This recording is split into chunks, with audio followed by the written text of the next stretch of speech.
Hello and welcome back to Dynamically Typed. I'm here with another unboxing. I just picked this up at a local thrift store. I'd actually seen it a few months ago and didn't know where my life was going to go with this channel before that, and after those couple months passed, I just couldn't get it out of my mind.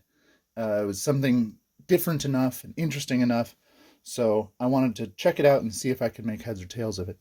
As you can see, there's a sticker, $45, so ooh, big spender. Let's open it up, and it is a Stenotype. I know nothing about these. What's this? Stenotype. Needs oil and tune-up. I guess so. Alright. Let's lift it up out of here. It left behind this. Looks like a lens cap. Is it part of this or no? No. Rosamond Jackson. Huh. Wonder if I can look her up. Now, what I do know about these, because I read, there's one piece of paper, just some testing. Actually, maybe this will show off a little bit of what it does. Stenotypes, the idea is you're going to have one word per line, and you would press a combination of keys, and at each combination of keys you've made some sort of a word. My understanding is that there's starting consonants on this side, ending consonants on this side, vowels, and this one is supposed to somehow give you numbers. I don't know enough about it. There's things we could read, but for now, I think the important thing will be trying to get this to work. It might also be important to get back into frame. All right. Let's see. Feels like a ribbon reverser.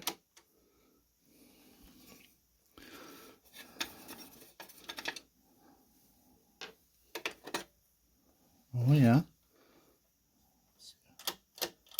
Oh, definitely a ribbon reverser. The keys move all right, but there's no advancing on the platen. I'm assuming this is the platen.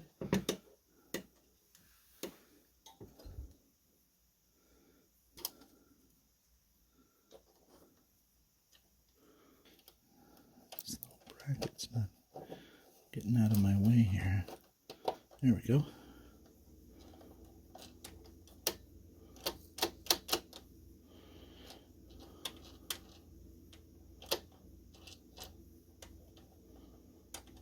Well, that all seems to be in pretty good order. I'm going to take this ugly sticker off of it here. May leave the one on the case, but not on here. So do we all agree this isn't part of it? Pretty sure this is a lens cap for a camera. Let's put this cover back on so I can turn it upside down. I don't want to accidentally push on anything I shouldn't.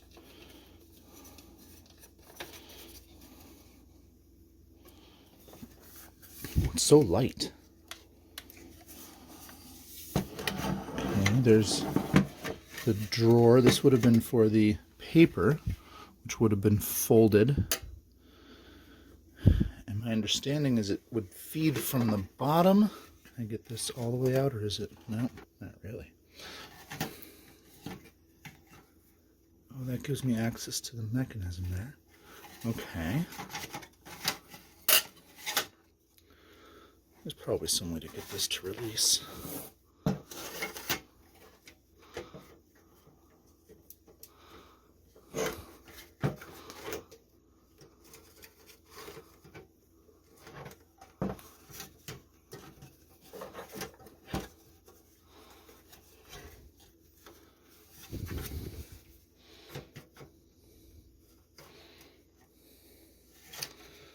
But I'm not sure how.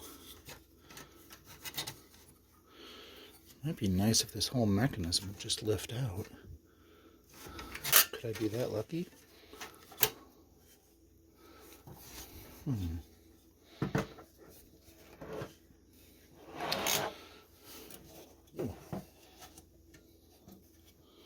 Whatever that was, it sounded a bit like winding. There must be a mainspring in here somewhere. Well, hold on. If you're never returning the carriage, the spring would run out of power. There's got to be a winding in here somewhere, right? Also, what's this guy for?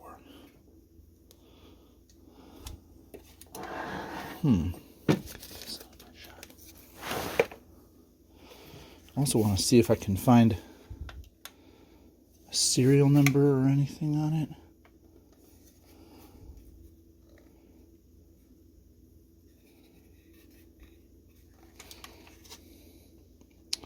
Oh, the feet have screws in there. That might let us get into the underside better. I can't decide. Should I go in from the top? That probably drops the whole mechanism out. Let's start from here.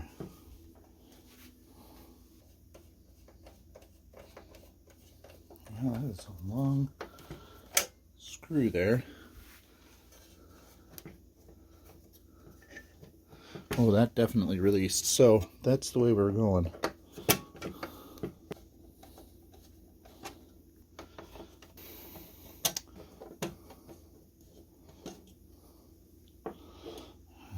Did that bias anything? Oh, yep, okay, so the bottom plate comes off. You can also probably see, right there is the stopper that kept the slide from coming out. And I don't see any good way that you can defeat that while it's still attached. So that's always on. Now we finally have a view inside the machine here. And now we see something that looks a little bit like gearing.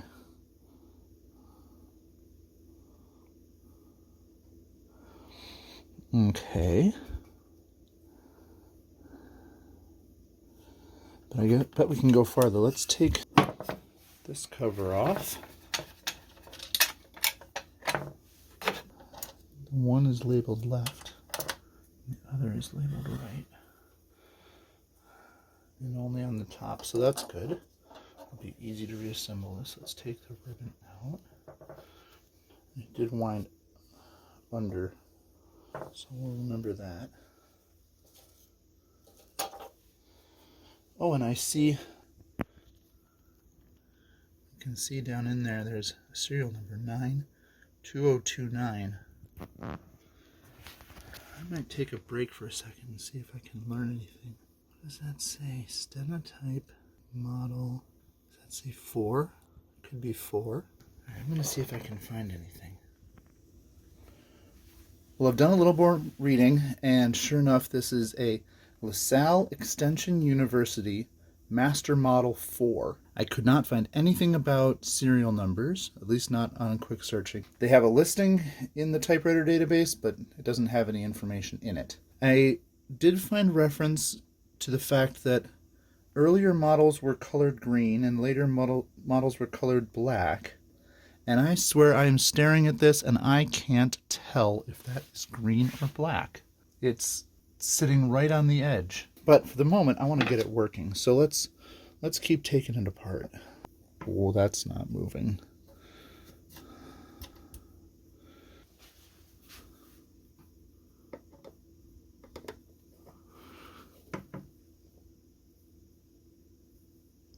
All right, let's put a little penetrating oil in there.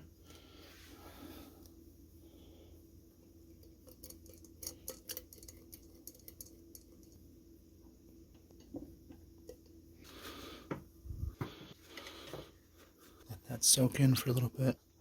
Those felts feel really good. Someone must have gone over this at some point.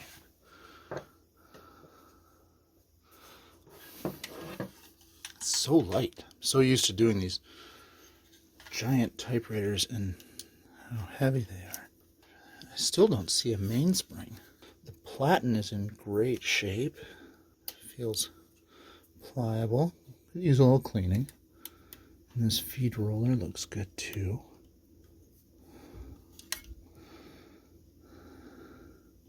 Still no hint of where a mainspring would be.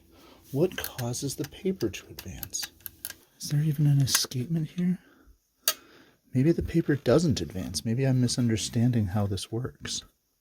But the thing is all about speed. There's no way that they would have to advance it manually. Right? Hold on. Deep inside I see one more little screw. That's turning something. What does that look like it's turning? I have no idea. Well, alright. If it's something that would have to be wound, it would be somewhere where you could wind it. That just seems to make sense, right? I still feel like this pin is going to teach us something eventually, but I don't know what it would be. Oh, here we go. This feels like... Alright, so this little arm here is something to do with advancing the roller. There we go. That's a little better. Still not understanding it. I think it might be oil all the things time, which usually works out pretty well for me. There's a spring right there.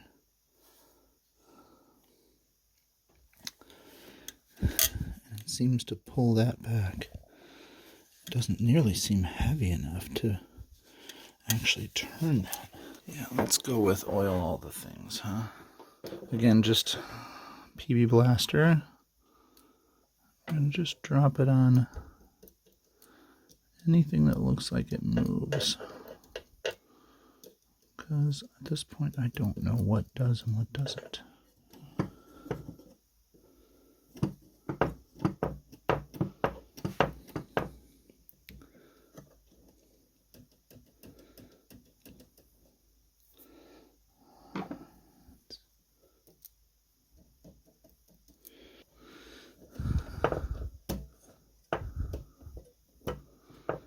Is there a spring mechanism for that? I wish I could get this case off.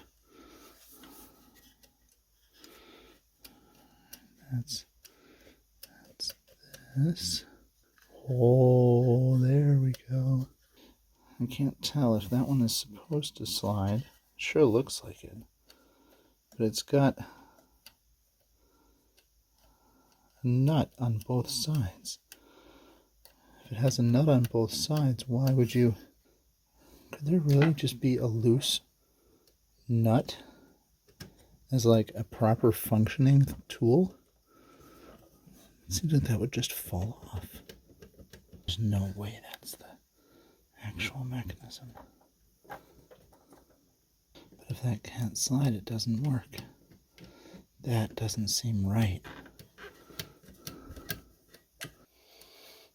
Let's see if I can get this top off yet. Let the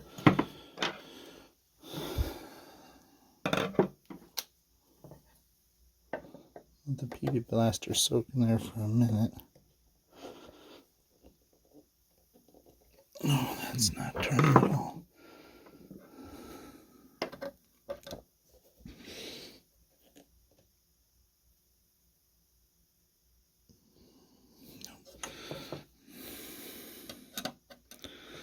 Looks like someone else has tried this too. Oh, that one gave. Well, that's good. Sometimes if you can get two, all but one, the act of then wiggling the rest of the carriage around it can break that last one free.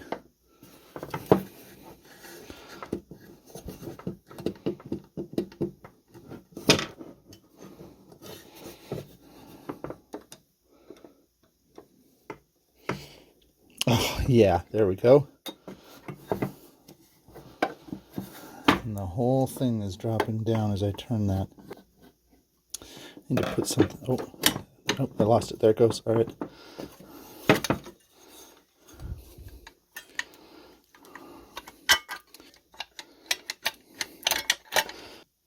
Probably a prescribed procedure for this, but I'm not following it, so...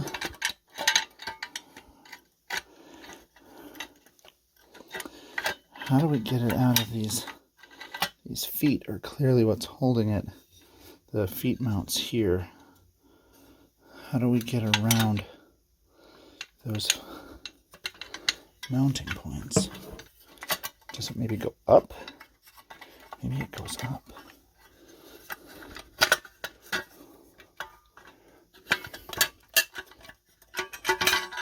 Yeah, baby, there we go. Okay. Oh, now we're making progress.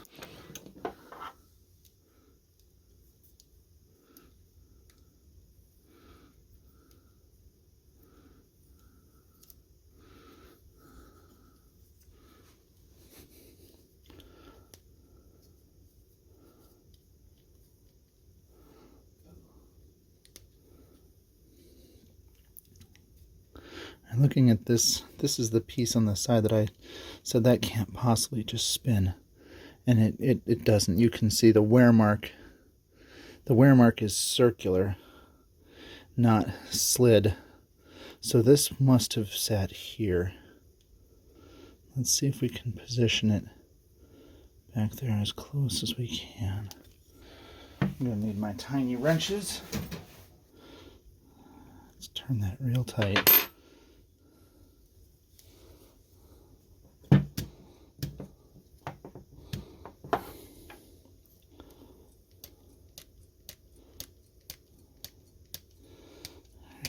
It does still function even with that just sitting there.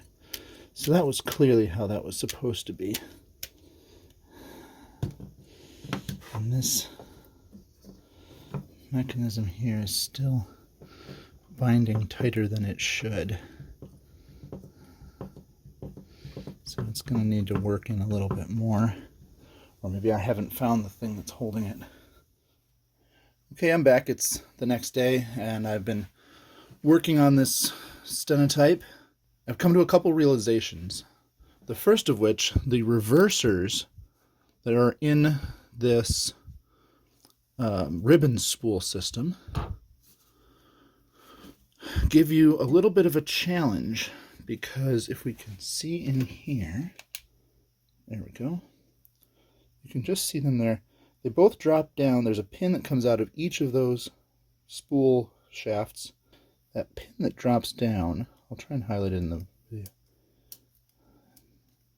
When the spool runs out, or when the spool has ribbon on it, that's lifted up.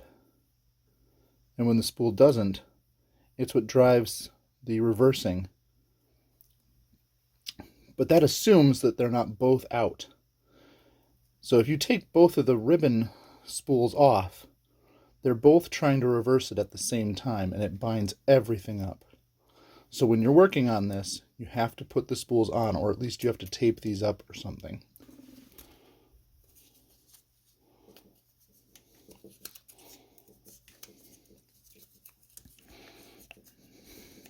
I'm using this painter's tape that has so little stick on it that it may not actually do what I need it to do.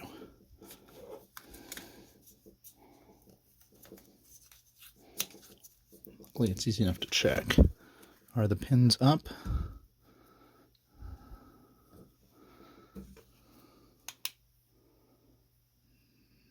They are. So now this should be able to spin freely. It's easy enough to check. If that thing just spins,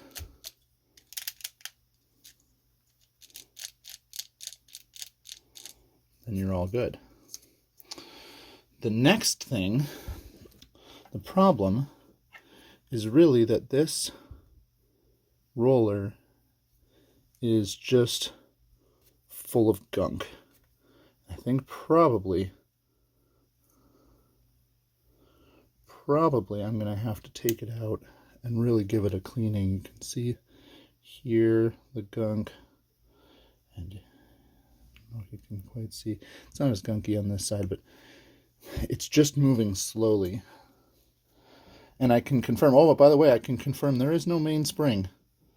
It's just the action of you pressing the keys that actuates the mechanism here. So when you push this, it pushes this linkage up, and that actuates this drive here. You can see how it really doesn't want to turn that spool. Anyway, I've been putting penetrating oil in this and rotating it every couple of hours. It's still pretty bad. Ooh, there, it's going backwards. All right, wait a second. What just happened? Nope. See, there's a sticky spot right there. I didn't even have it on camera. Boy, just now it's actually starting to free up a little bit. And then we get to that tight spot. Is that an adjuster? Maybe that's the whole problem. Hold on.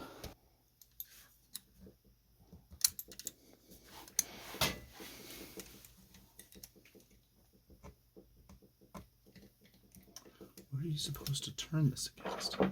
This one?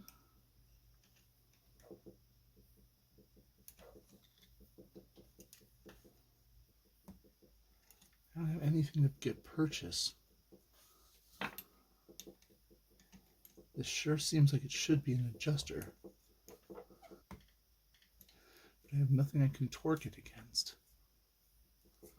Can I go the other way? Is it left-hand thread? No. So why? What about it? Well, this is getting almost more frustrating. Now sometimes it's actually running okay. See here? In this little travel here, it's running okay. Then we get around to these tight spots. And if I had to say, I'd say it feels tight right on this piece here. If it's freeing up though, maybe we're on the right track.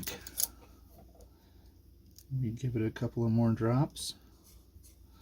It's funny, going backwards always seems to work, which is what makes me think it's something that's tightening.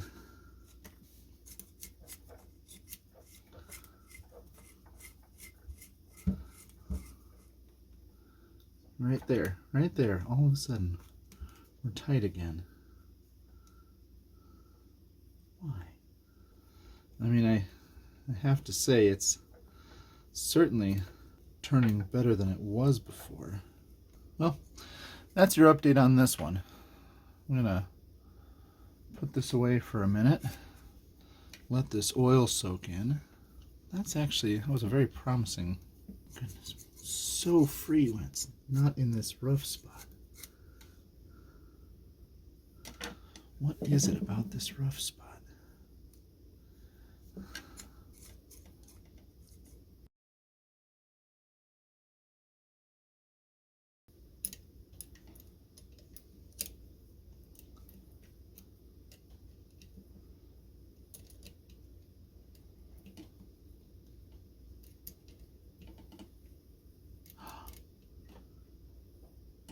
Is that a draw screw?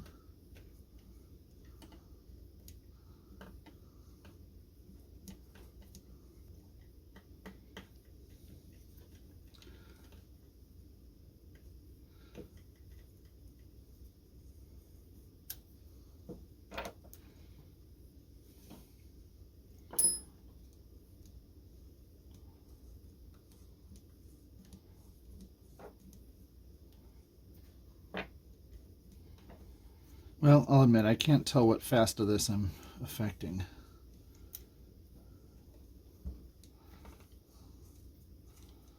But it does feel like I'm slowly... See, when it turns this way, gosh, it's so much better.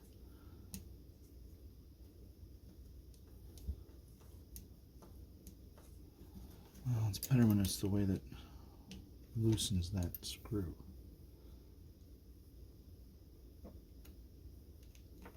This nut is just stripped. That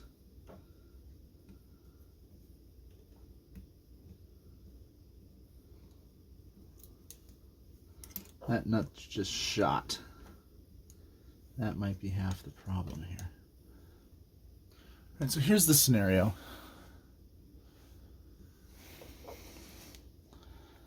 There's no real reason for there to be a retaining nut here.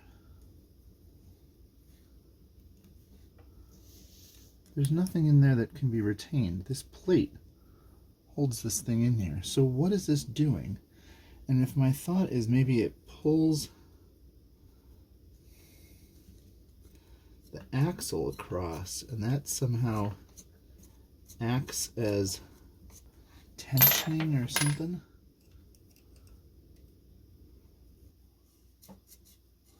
Oh, okay. New thought. When it really frees up like that, it starts freeing up because the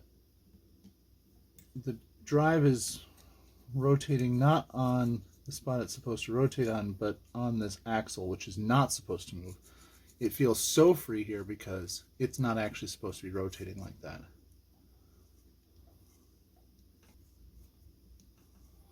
Well, it's just continually getting a little bit better and a little bit better. I'm going to put this stripped out nut back on here because why not? I don't think it does much. I think when functioning correctly, rotation of this guy keeps it installed. And all we've had here is just a really gummy platen. If there was some way I could get it out completely, I would. But for the moment, I'm curious to see how this thing would function if it was back together. So maybe let's, real quick, try to reassemble it.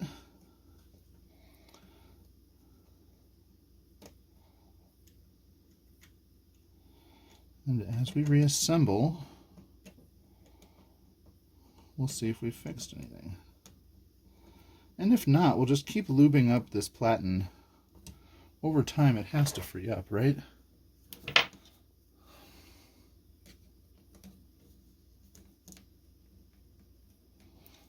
that linkage there.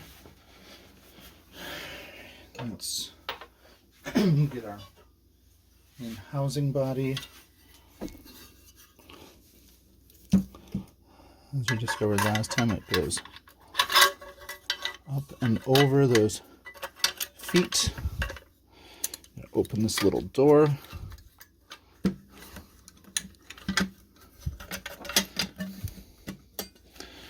this all the way up and over.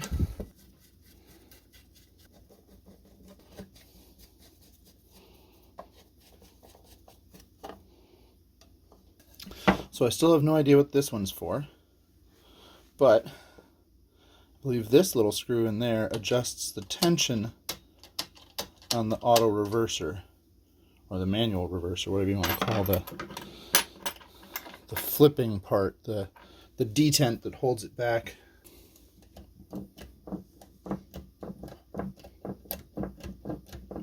And look at that. Can you see? I don't know if you can see,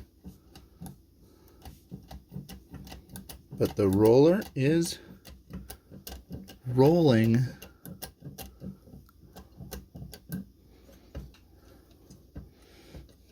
This number, I mean, essentially the shift key. Let's see here. Still a little gummy. It should be returning better than that. I wonder if it's got a weak spring or something. Oh, I'm so happy. This is actually working. Now's when I get to tell you I have ordered some paper for this. So I probably also need to change the ribbon. But we might have an operable machine here pretty soon. How about that? Oh, it's been a good evening. All right, I will come back to you when we have some paper, and we will do a ribbon and a test drive. Now the last real thing I think I needed to do for the LaSalle here is that the shift key, which is this long thing here, would get stuck. I think I showed you that earlier. Well, tonight, just as a way to pass the time, I decided to look into it further, so I oiled a whole bunch of places, especially here, and anywhere that moved this shift piece. And it still wasn't really working. So I went and I changed this spring here, and it just still didn't seem like this spring that pulled that guy was the issue. It just still didn't feel like that was the thing that gave it the power to return. And then I looked back here, and the spring that was where that shiny one is now was this guy. Was stretched, and the way it was wound clearly struck me as not as professional as the springs on all these. These all have these perfect little loops at the top, make it exactly the right length. I don't know if you can see those in there, but this one did not. And to my eye, it looked like it wasn't tight enough. So I used my spring hook and just pulled on that spot. And sure enough, with a little more force in that place, it would return just like it should. So I put on a stronger spring there, on the assumption that at some point that spring either broke or stretched or something. Or maybe they were just trying to figure something out. Maybe it was gummed up and they tried to fix it by changing the spring, but didn't change it to the right spring. And then the only thing that was wrong at that point, all of a sudden, was if I bottomed it all the way out, it didn't want to return. And so that's when I came back to this spot and I put in, it was the same strength of spring, but even just a little bit shorter. And now, when you bottom that out, that's the action that brings it back, even if you've pulled this pivot all the way to the point where it's beyond its extension point. And I'm pretty satisfied with that. I'm not sure if that's how it would have felt. It still maybe feels like there's a little bit of drag there. And now it takes a fair amount of force to push that, where these keys really go without hardly any force at all. So who knows if a professional stenotype, stenographer would be satisfied with that feel. But for our purposes here tonight, I think we're okay. So I'm going to button this guy up. Might replace the ribbon. I haven't completely decided. But the ribbon kind of works. It's just not perfect. But I think I'm going to button it up, and with possibly the exception of a new ribbon, I think we're going to call this one done. So I'll be back in a bit to show you the buttoned up version. Well, after reassembling, other than just this little cover, it seems that it takes 3/8 inch ribbon, which I don't have. So no re-ribboning is going to happen today. But I'm going to try and do a little demonstration, and for that I have new old stock paper for this machine. So I am not going to use a ton of this because it's way too cool to have new old stock paper for a particular machine. But I am willing to tear out a sheet or two. Let's give it a whirl, shall we?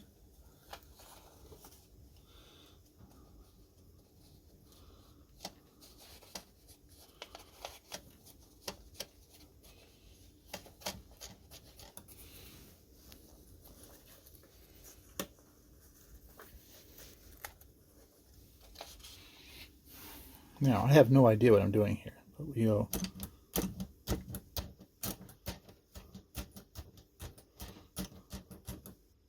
And then let's do a shift.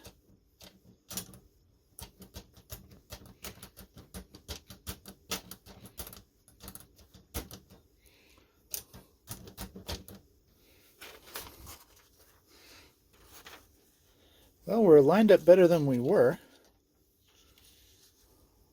I could show you a previous one, but basically the characters weren't lined up at all. And now with the shift having a stronger shift to it, it seems to at least be somewhat more lined up than it was. Now, I have no idea if the inking quality is because the ribbon is old, probably. You know, we could try and do some things about that. But honestly, for the time being, I'm pretty satisfied with this. Given that no one's really going to be typing on it, right? None of us here know anything about stenography.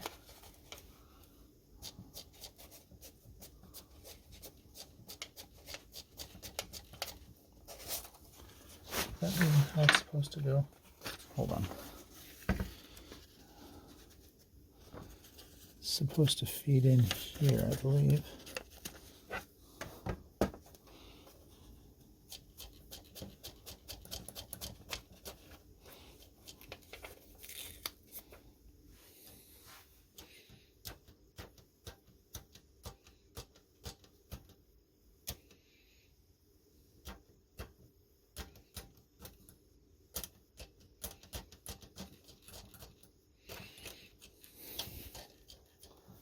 Ooh, one character isn't typed. Oh, that's the spacebar. Haha. So let's feed this one in again.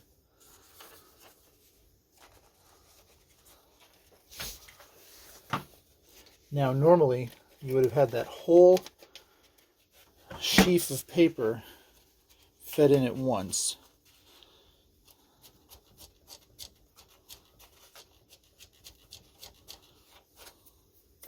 And it zigzags. This whole packet is one continuous sheet of paper zigzagged back and forth on itself. That would have sat here in this tray here, come out through this gap here, up into the machine, and out into an out basket. But for our purposes today, we're just doing this. So that's space. Oh, that feels weird. Oh, it's hitting that one down there.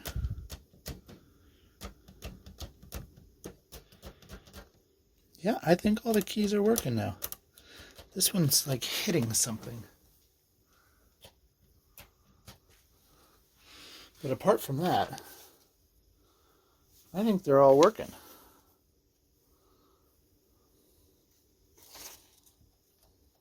This guy right here is a little funny, but you know what? For our purposes, I think we're good. So, at least the mechanical story of this machine ends here. I'm hoping I'm going to be able to tell you some more about its story, but that part is still in progress. For the past several months, I've been trying to find Rosamund Jackson, or at least her family. Her name makes searching possible. There are only a few candidates that I've found. There was a debutante in Texas, several women in New England or Iowa, but the one that I'm focusing on was from Hammond, Indiana. On January 22nd, 1940, the Hammond Times published a section of the news of the regional schools. In that section, there was an article which focused on vocational training options that have recently been offered to girls in the schools. In the last paragraph, it mentions that several girls of the shorthand classes are helping with the work in the office of the school. The first listed is Rosamund Jackson. Now, I believe that I know who she married in 1946. And I believe that she died in 1980, and her husband died in 1977. It was in his obituary that I saw that they had had a son, but I have not been able to contact him. And because I haven't been able to talk to him, I don't want to mention their names. And I can't even be sure that this is really her. Obviously, if I find out, I will post an updated video or a follow-up video. But until then, even this much has been a tantalizing little glimpse into the history of this machine. And I'm glad I've found at least that much. So thanks for watching. I hope you've enjoyed this video. See you next time.